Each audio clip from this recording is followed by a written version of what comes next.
Hey, what's up and welcome back to the channel. So today I'm going to go over how to check your headspace on your AR-15 or AR-10 pattern rifle.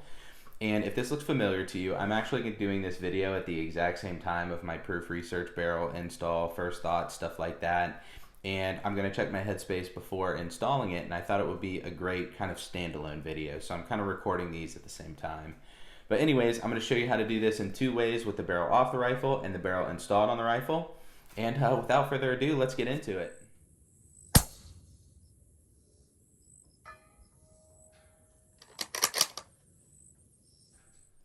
So before we get into actually checking the headspace, I wanted to kind of go over why you would want to do this. And kind of the first reason is you want to make sure that your bolt and your barrel extension and barrel chamber, everything has been all cut correctly to meet or be within the SAMI spec range, right? So you don't want to have the chamber too long or the chamber too short, right? Or excessive headspace or too tight of headspace. And what we want, or I guess the products that we want to look at here are go and no-go headspace gauges. This is for 6.5 Creedmoor, and it's important that you purchase these from the same manufacturer. So these are both Forester gauges. I wouldn't go with a Forester Go and a Manson no-go, or vice versa the other. Just make sure when you're getting the gauges, get them from the same company. Now, what these gauges do is they're going to let us know if our chamber is the correct size off of our bolt face, or if it's over or undersized. And if your chamber is oversized, your headspace is excessive, what's going to happen is the brass is going to stretch a little bit too much, and you could get a case head separation or a rupture in the case.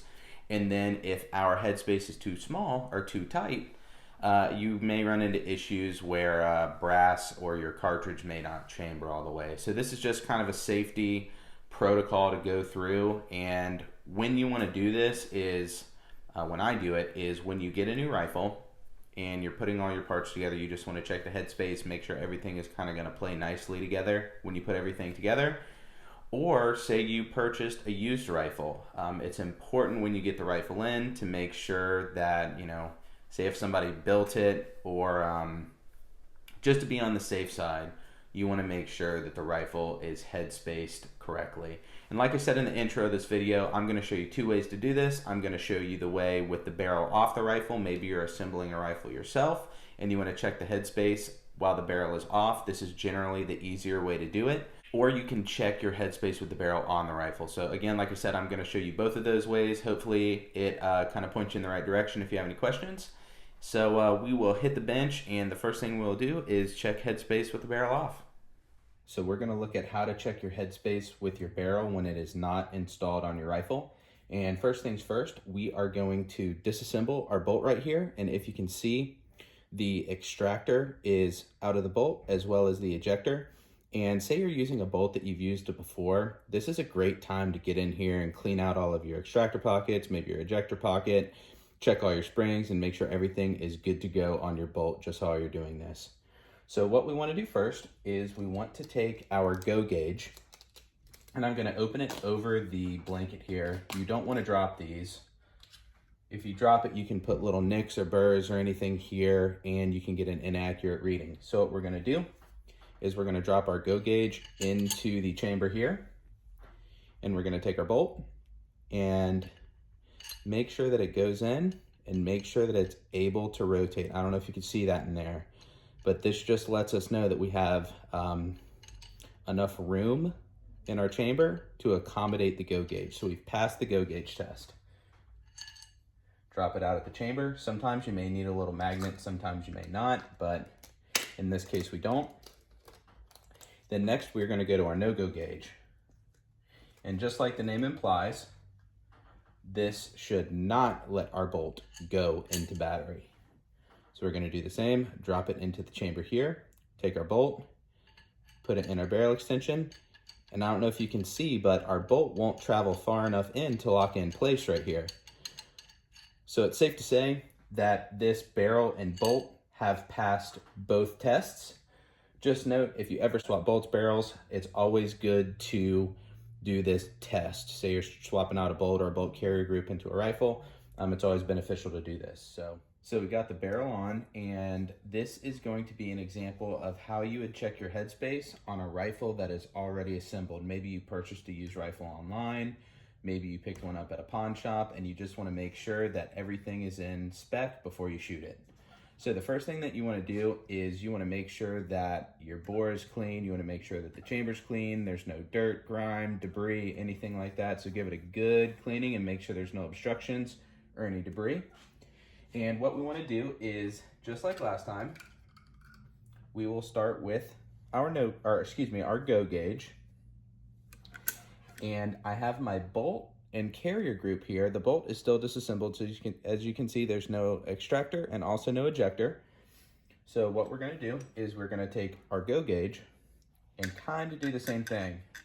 So we're going to drop it in our chamber. We're going to go behind the rifle here. See if I can do this on camera. Essentially, check it out. So we've closed the bolt, and if you can see in here, the bolt is completely closed. Everything's locked, good to go. The tail of the bolt carrier group isn't sticking out or hanging out of the back, it's flush. So imagine a lower receiver there, it would be able to seat just fine. You don't have the bolt carrier group hanging out of the back. And just like I said again, if you look in here, the bolt is in battery, we're good to go. So we can tell that we are good on the go gauge. So what we're gonna do is we're gonna take the bolt and bolt carrier group out. Let's see if we can tilt this up and get our go gauge out.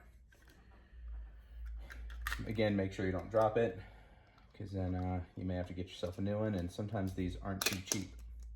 So you can put your go gauge away. And then we're gonna do the same thing with the no-go gauge. So we'll put our no-go gauge into the chamber, get our bolt and carrier, put it into the rifle. All right, so it's in there, right? And the first thing that you can see right here is the carrier isn't all the way forward because we know the bolt is in battery, the cam pin is bottomed out rearward, and the bolt won't lock into place.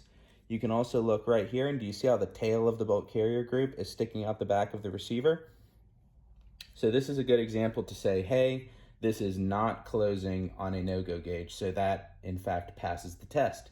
So it's closed on the go gauge and doesn't close on the no-go gauge. So we can say that this rifle is in headspace. What we do is pop the bolt out just like that in the carrier. And then I'll just dump this out. And then you can go ahead and put this away. You're good to go. So anyways, that's how you do it with the rifle disassembled and assembled in terms of being put together. If this is your first time, I hope it helped you out. If you've done it a time or two before, I hope that this was a good refresher. But leave us a comment down below. Let us know what you think. Give us a thumbs up if you like it. Thumbs down if you don't. Make sure to hit that subscribe button if you haven't already. Tell your friends. Tell your family. Tell your dog. Tell your dog I said hi. We'll see you in the next one.